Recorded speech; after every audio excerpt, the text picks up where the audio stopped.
How many hours did you spend watching Johnny Carson on The Tonight Show? We all loved his comedic timing and his quick wit. What you may not realize was his special skills as an interviewer. After all, the majority of his show was spent conversing with guests. Johnny's special skills helped us to get to know his guests at a new level above and beyond what we think we knew about them. He knew that by doing his homework, showing an interest, and making his guest comfortable, he helped make that person look good in front of the audience. That is what also made Johnny Carson look good. Johnny also knew that every guest appearance was timed to the second. His job was to create a rapport with the guest, encourage them to share information about themselves and their work, and help them develop a relationship with the audience, all within the allotted time. There is no luxury for going off time. A talented interviewer will heed Johnny's advice to help stay on time. Never use a big word when a little filthy one will do. Today, Sue Ann Kern, a Park City Toastmaster for 5 years, will be delivering Project 3 when you're the host from Communicating on Video manual.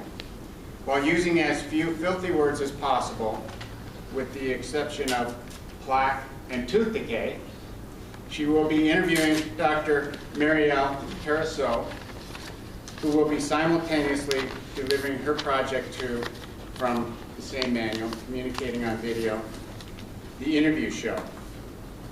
Sue Ann's objectives are to conduct a successful interview, to understand the dynamics of a successful interview or talk show, to prepare questions to ask during the interview program, to present a positive, confident image on camera, favorably influence the audience by skillfully and friendly delivery of her talk.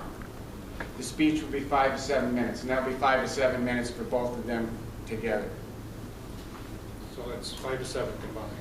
Yes. So just one, Just one 5 to 7 minutes. Got it, okay.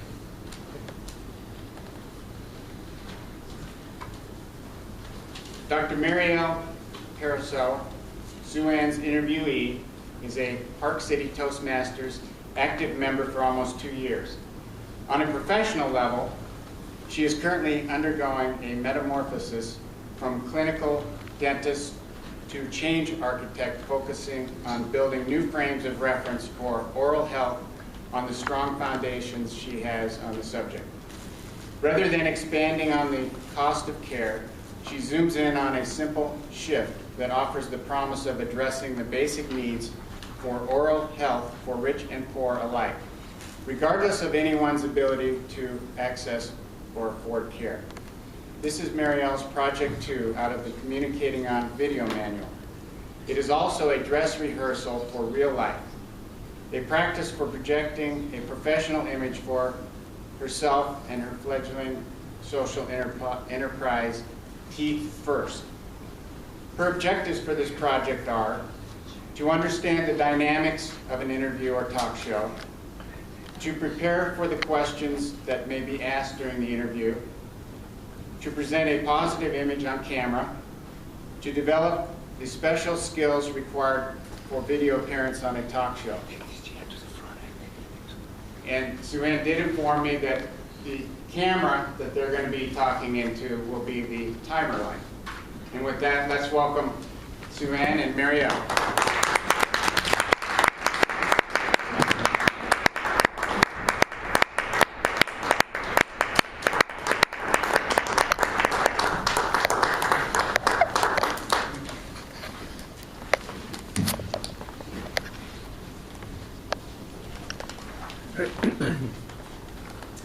Good morning, Park City. Look at all those bright, shiny faces out there and those beautiful white smiles. Looks like all of you have been using your dental hygiene, brushing those teeth and flossing. But did you know that most of the world's population does not have proper dental hygiene? Did you know 25% of the world's population suffers from some sort of tooth decay related illness? Did you know it is 5 times more common than asthma?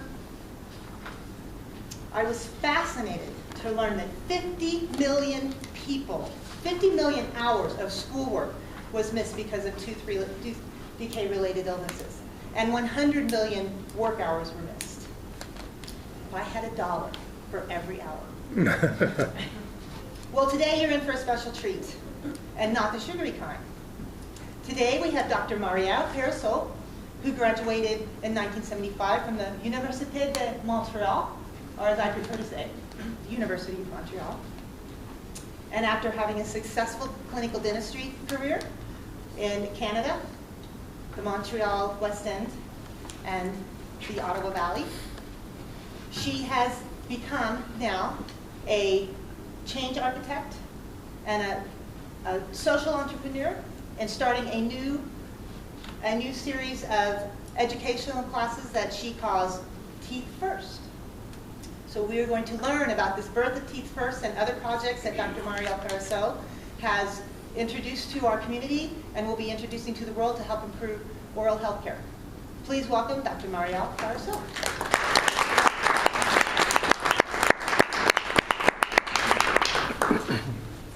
Welcome, Dr. Marielle Parasol from Montreal. Well, thank you so much for having me. Thank you. I will not try to speak French anymore, I promise you that. But you did well. Thank you very much. I've been reading your research, and you say that 900,000 emergency room hospital visits happen every year due to tooth decay-related illnesses. What kind of emergency room illnesses happen because of tooth decay-related problems? That's a sad reality. On top of it, the figure you mentioned dates back to 2009. So today, 5 years later, I don't have the exact figure, but I'm sure it's well over 1 million people going through the emergency room of hospitals across this country because of dental disease.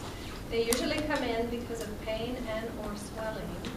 And of these numbers, many of them have to be admitted because they're seriously ill because of a tooth infection. I've heard that problems with your dental hygiene can cause things like heart attacks and plaque buildup in your arteries. It's an eye-opener. You began Teeth First in 2010, and now you have this new related project called Communities Embracing Oral Health. Can you tell me a little bit about the aha moment that you had that helped you come upon this concept? Aha moment. You know what? It happened in a very busy public bathroom after lunch one day as I was brushing my teeth.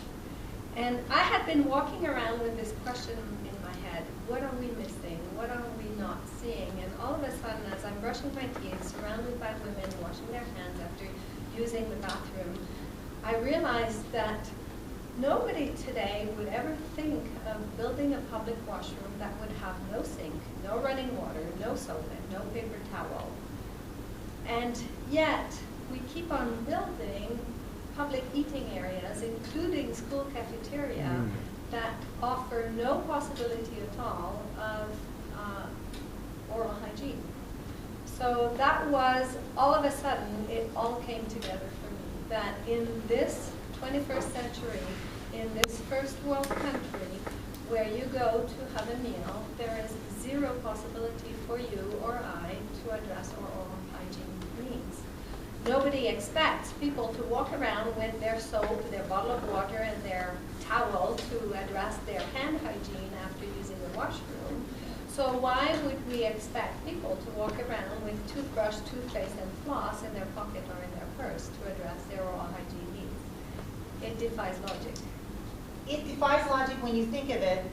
However, excuse me, I'll be the first to admit that when I go to a restaurant or go on the subway and use the restroom, I don't think about brushing my teeth in a public place. I don't think about it, but I think that this is something we need to bring into our consciousness. You have these devices called OPIs, and I'm assuming that that's a take on the ubiquitous iPod.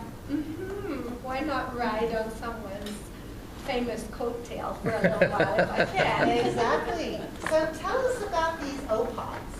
Well, an O-Pod is a self-contained unit that distributes oral hygiene tools. Now, what we are working on creating right now are O-Pals, which is going to be a combination toothbrush and floss, pre-pasted with xylitol, which is a natural sugar that actually reduces the number of bacteria that cause tooth decay, inhibits their ability to stick to the surface of teeth, and also prevents the transmission from one person to the other. So the O-Pods, and OH stands for oral hygiene. So it's Okay. oral hygiene pods. They will be installed everywhere associated with the public eating area, distributing O-Pals for free. What do these look like? The O-Pods, I have a photo here.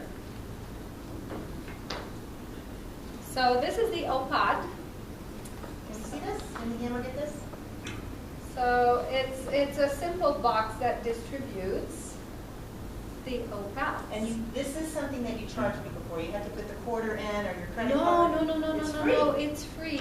The way we're going to work this is either the schools, the businesses, the community will find ways to buy these O-Pods and their supplies, and the O-Pals will be offered for free for the people. So you go to a restaurant, you're at school, wherever you go in Park City, you'll be able to pull out an O-Pal and brush and floss your teeth after a meal. Well, this is Consumed away from home. genius. This is genius, and we're running out of time. But thank you so much for joining us, and I wish you happy oral health. Thank you. Happy oral health.